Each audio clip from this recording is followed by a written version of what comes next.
Now, let me take you back to the 80s for a moment and the days of Kajagoogoo, one of the biggest pop groups of the era. I'm sure you'll remember their #1 hit, Too Shy. Well, their lead singer Limahl is still performing. He's currently touring with the rock and pop musical What a Feeling, and I'm pleased to say he joins me here now. Right, Limahl, you ready? 1, 2, 3. Too shy, shy, hush, hush, I do I. We were almost in key there. Excuse me, how good was I? You were great. I'm perfect, aren't I, singing? Pitch perfect. Oh, absolutely. Now, come on, never-ending story. Never-ending story. That was good. Hey, you're good, you, aren't you? Now, one thing I'm a bit disappointed about, your hair. It's a bit boring these days. I think, oh, come on. I think it'd look pretty sad if I was walking around with the same haircut from 20 years ago. So I have to be kind of reminiscent of the old Limahl. Yeah. But I like people to think that I've moved on. I have, honest. Now, tell everybody why you call Limahl, because I didn't know until yesterday. Well, it's the old Harry Webb story. And for the viewers who don't know, Harry Webb, of course, Cliff Richard. I just thought that Chris Hamill was a bit boring for a pop star, so I swapped the letters of my surname around and came up with Limahl, but very pretentiously turned up at the rehearsal of the band when we were unknown at that point, Kajagoogoo, and said, right, lads, don't call me Chris anymore, I'm Limahl. Oh, what did they say? Well, I think they all looked at one another and probably said a few things behind my back. Yeah, I'm sure they did. But you see, it worked, so... Now then, do you want to see yourself in action? Go on, then. Go on. Here we are. Take a look at this. Stands there like a statue, part of the machine. Feeling all the bumpers, always playing clean. Praised by intuition, the digit kind of falls. Not deft on the blind. Sure plays me pinball.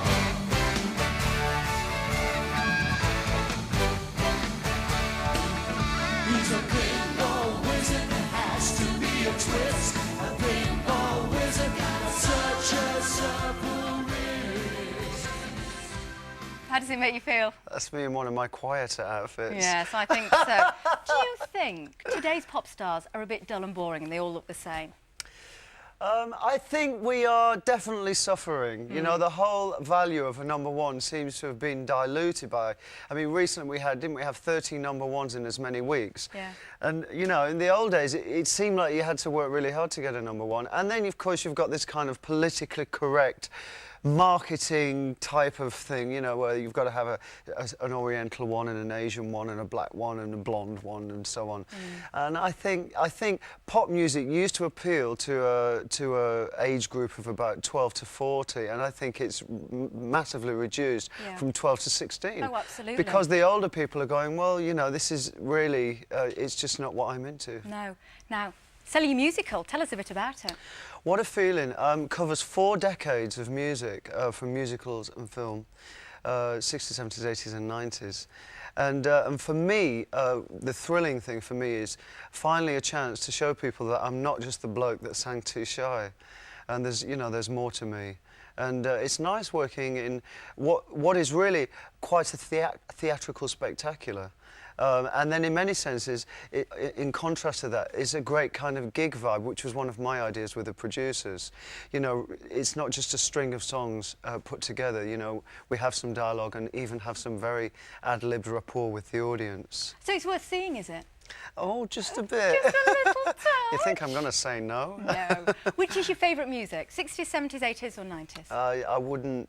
I wouldn't pigeonhole anything as my favourite. I mean, my record collection at home goes right back to the 40s and possibly earlier. I mean, there are some wonderful things from every era. Yeah. And it's nice to be able to use them, definitely. You've got a great voice. Thanks for doing a bit of singing for us. But hold on, before you go, we've got to tell everybody at home where you're performing. Go on, do you know? I'm at the Grand Theatre Leeds, which was built in the 1870s.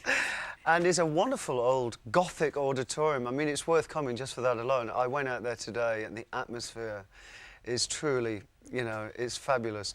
And then I'm at the Embassy Centre in Skegness on the 12th of December. I've been to Skegness many times, but I've never been in December. That should be fun. Well, thank you very much. Nice to see you. Thank you, Carolyn. Thank you. And that's it for tonight. And don't forget, you can get fact sheets for Glenda's Fitness and Ian's Walk series by writing to us at the usual address. OK, then. Back tomorrow at the same time. Alan Hydes is off to one of the finest stately homes in the north. That's Castle Howard, to paint a portrait of the owner. And Steve Lefebvre tries out salsa dancing. But for now, from myself and from Limahl, good night.